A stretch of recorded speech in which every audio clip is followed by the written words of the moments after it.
now let's turn our attention to Harry Kane. Real Madrid have made him their number one target this summer as they look to replace Karim Benzema.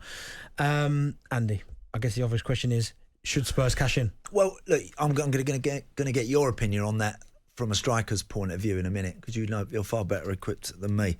I think Harry has been incredible at Spurs. He's absolutely an outstanding focal point in the team. He's a brilliant striker. He's got such an all-round striker for someone who gets as many goals he does. I know he does a lot of other stuff as well. He's so good on the halfway line, and he's so good at putting others in, and he can do all of that. So why would you want to let a player of that quality go?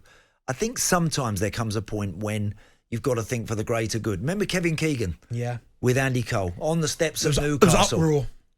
I mean, and Coley was always going to leave Newcastle and go and score loads elsewhere. Yeah. He was always going to do that. It's not like you were thinking, we're going to let someone go here that might not be as good elsewhere. He was always going to go and score a load of goals, and he did. But Kevin said you'd have to judge me on it, and of course in time we saw Shearer, we saw Les, we saw Ginola, and we saw one of the most exciting chapters for Newcastle probably in their history. Yeah. It was amazing. And I get the vibe a little bit. By the way, Erling Haaland left Borussia Dortmund. They finished second to Bayern Munich. They were closer to him this season. Yeah. They were closer. Without him, right? And they missed they should have won, shouldn't they? They should have won the title this year. They threw it away on the final day and were one goal short. So I just get the feeling with Spurs that they're all thinking it's going to be total doom and gloom if Harry leaves. Yeah. And because they've got a history of buying players spending money and throwing it out the door and not buying wisely, because they've got a history of doing that, I think they fear that. I personally, if I was Harry Kane and Real Madrid were knocking, I'd be going. I'd be packing the bag now and saying to Spurs, I've done everything I can for you.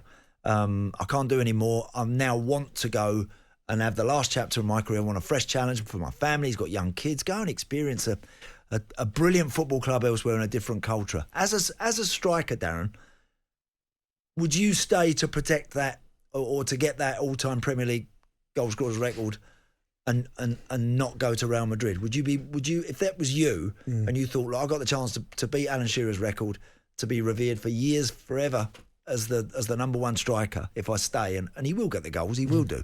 We all know he would do that. Would you turn your back on Real Madrid for that? No, I'm going to Real Madrid. And listen, I think that pull of the Shearer record is something that I never thought I'd see anyone beat, and he seems to have just been chipping away at it, and he's not that far away now. But the I don't know, the expectation, the opportunity to go and play for someone like Real Madrid. Yeah. I don't think you could turn that down. I get it. You want to break records. You want to do this. I understand all of that.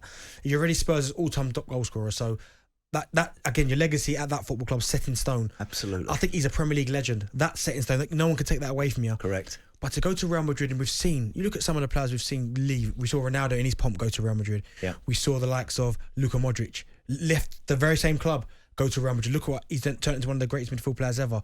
We've seen Bale turn himself into an absolute icon by going to Real Madrid. I don't think anyone would begrudge. In some respects, I think Spurs fans would probably prefer him to go, and rather than go to one of their rivals. Rather than go to Man United, they'd rather see him. Daniel Levy would rather see him. If he's going to go, he'd rather see him go to Real Madrid. I'm not turning that down. Yeah. I just don't see how you can turn that down. But I don't. But the bit is that every Spurs fan I talk to seems to think that if Harry goes, that's it. All of a sudden they're staring mid-table again in the face next season. It don't always work out that way.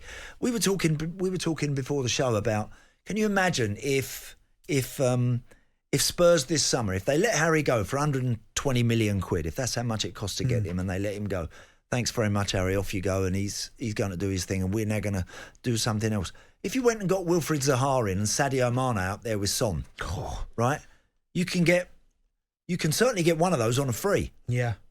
If he wanted to come. Now, it might not be to everybody's cup of tea, but I tell you what, I still think there's an exciting way forward for Spurs without Harry Kane. But listen, we want to hear from Tottenham fans in the next hour, because most of them are all of the opinion that they don't sell him, that they shouldn't sell him, and that they can't win anything in the future. The new manager can't be successful without him. I'm not so sure about that. talkSPORT Drive with Andy Goldstein. Monday to Friday afternoon from 4 on AM, on DAB, via the talkSPORT app and on your smart speaker. talkSPORT.